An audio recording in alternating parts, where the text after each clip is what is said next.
Boa tarde, pessoal. Hoje é dia 29 de junho já, tá acabando o mês, né, gente? 29 de junho. E nós temos aulas de ciências e depois de matemática, tá bom? E entre essas temos música com o tio Cristian, tá? Então vamos lá, gente. Vamos começar pegando a nossa apostila de ciências, na página 89, onde fala sobre as funções da folha, ok? Nós vamos da página 89 até a 93 hoje, tá bom? Então vamos lá. Vamos saber um pouquinho, a gente já soube aprender um pouquinho sobre as partes da planta, lembra na semana passada? Então hoje a gente vai aprender um pouquinho sobre quais são as funções da folha, tá bom? Nas folhas ocorrem alguns processos vitais para a planta: a fotossíntese, a respiração e a transpiração. Então são esses três processos que a folha faz, tá bom? Então vamos aprender sobre a fotossíntese. As plantas produzem seu próprio alimento, por isso são chamadas de seres produtores. Mas como elas fazem isso? Elas produzem alimento por meio de um processo de fotossíntese. Na fotossíntese, as plantas utilizam água absorvida pelas raízes, o gás carbônico do ar e a energia da luz do sol, captados pelas folhas. Juntando essas três coisas, a água e os sais minerais que ela puxa do chão, né, do solo, mais o gás carbônico e mais a luz solar, juntando essas três coisas, elas produzem com esses elementos açúcares que alimentam toda a planta. Então, tudo aquilo que ela precisa para ter energia e crescer. Como resultado da fotossíntese, a planta libera para o ambiente o vapor de água e o gás oxigênio. Então, quando ela absorve tudo isso e transforma aquilo dentro dela em alimento, ela solta oxigênio e vapor de água, tá bom? Então, o oxigênio que ela solta é o oxigênio que a gente precisa para respirar, né? Importante para a respiração de muitos seres vivos, inclusive do ser humano. Como os animais não são capazes de produzir o próprio alimento, eles se alimentam diretamente das plantas ou de outros animais que se alimentam de plantas, que foi a cadeia alimentar que nós estudamos, lembra? Podemos afirmar que a alimentação de quase todos os seres vivos dependem dos seres que fazem fotossíntese, as plantas. Então, toda a alimentação do mundo se baseia no ser que se alimenta da planta primeiro, tá bom? Então, aqui a gente tem uma representação num desenho da luz solar entrando, o gás carbônico entrando, a água entrando e ela transformando em açúcares para distribuir pela planta e liberando o oxigênio, tá bom? Então, vamos para a página 90. Respiração. Assim como os animais, as plantas também respiram. Durante a respiração, as folhas absorvem o gás oxigênio do ar e liberam gás carbônico. É por meio desse processo que elas obtêm energia para sobreviver, né? Na fotossíntese, o gás carbônico é absorvido e ela libera oxigênio. Na respiração da planta, ela absorve o oxigênio e libera gás carbônico, tá bom? É o contrário. E a transpiração. No processo de transpiração, as folhas liberam água para o ambiente na forma de vapor. A gente não enxerga, né? A transpiração tem diversas funções e uma delas é diminuir a temperatura da planta. A transpiração das plantas em grandes florestas é um fator importante para o aumento da umidade do ar, que leva à formação de chuvas também. O desmatamento, ao diminuir a quantidade de plantas que fazem a transpiração, reduz também as chuvas e aí acaba tendo seca naquela região, né?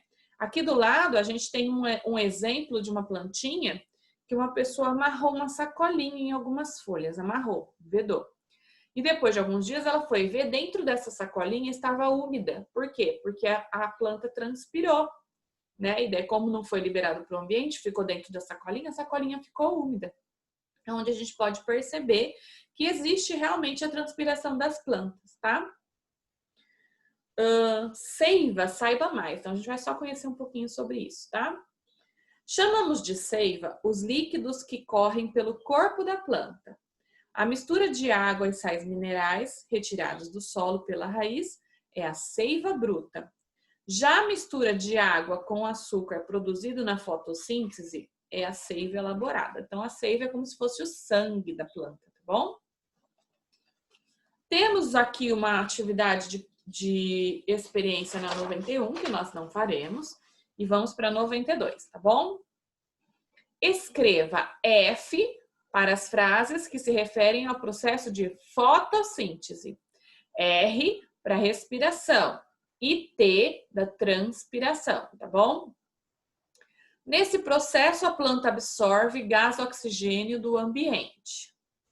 Por meio desse processo, a planta produz o próprio alimento. A planta libera água na forma de vapor para o ambiente. A planta libera gás oxigênio para o ambiente. A planta libera gás carbônico para o ambiente. A planta consome gás carbônico do ambiente. Então, tem que prestar atenção nisso, no gás, tá? Então, na fotossíntese, ela absorve gás carbônico e solta ou libera oxigênio. E na respiração, ela absorve o oxigênio e libera gás carbônico, tá bom? É o contrário. 2. Por que podemos afirmar que a alimentação de todos os seres vivos depende da produção de alimento das plantas? Né? Foi o que a professora explicou. Depende da cadeia alimentar. Aí vocês vão explicar aqui para mim. 3. Desenhe as setas na planta ao lado para indicar o caminho da seiva bruta desde o órgão que absorve até o que faz a fotossíntese. Então, qual é o órgão que absorve? São as raízes. Então, vocês vão colocar uma seta desde as raízes até as folhas, né? Porque esse é o caminho que a seiva faz.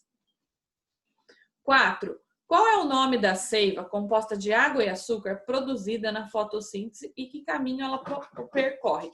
Então, o nome dela está lá naquele quadradinho laranja do Saiba Mais, tá bom? Tem 2 tipos, vocês vão ver qual que está perguntando e vai ver qual é o nome dela, tá?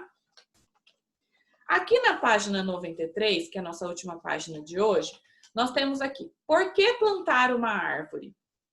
Então, na realidade, é só uma atividade de reflexão, tá bom? Nós não vamos fazer uma lição, uma pesquisa, é para a gente ler e refletir um pouquinho sobre isso, tá? É muito importante plantar árvores, porque a copa delas retém a poeira e o ar e protege o solo da chuva direta. Suas raízes seguram firmemente o solo, evitando desbarrancamentos e erosão nas margens dos rios. E, além disso, abrigam muitos animais. As árvores beneficiam seres humanos de outras maneiras. Um exemplo é protegendo os mananciais. Mananciais são fontes de água subterrânea ou superficial. Então, da onde nasce a água, nascentes, né? São mananciais. Nos parques e florestas, o ar é mais fresco por causa da transpiração das folhas. Então, quando a gente vai num lugar que tem muita árvore, geralmente é um lugar bem mais fresco. E por causa da sombra também que as árvores fazem, né? Que deixa o ar mais úmido e torna os dias quentes mais confortáveis. Além disso, árvores jovens produzem mais oxigênio do que consomem. Logo, plantar uma árvore traz oxigênio para o ar local. Sem falar no silêncio. As árvores funcionam como cercas vivas em um parque ou um condomínio de casas e apartamentos, por exemplo. Por isso, quase não se ouve o ruído das ruas nesses locais. E se as árvores forem nativas e frutíferas, servirão de abrigo para aves e outros animais. Então, que tal plantar uma árvore? É uma sugestão aí, né? Aqui a gente tem uma atividade para a gente refletir. Entre as muitas vantagens de se plantar árvores mencionadas no texto, cite 2 que você considera mais importantes. Depois discuta o seu ponto de vista com seus colegas, que nós não vamos poder fazer isso. Então, vocês vão pensar aqui, só refletir e responder oralmente para vocês mesmos quais são os benefícios, né, de plantar árvores, tá bom? Você vai citar 2 exemplos. E aí, na semana que vem, a gente volta para finalizar esse conteúdo das plantas, que vai ser da página 94 até a página 98, 99, ok? Perdão. Então, hoje a gente vai parar na 93. Semana que vem a gente volta na 94, porque esse conteúdo de plantas, essa unidade inteira de plantas, é o que vai cair na prova de vocês de ciências da semana, sem ser que vem na outra. Tá bom? Um abraço, gente. Até já com matemática.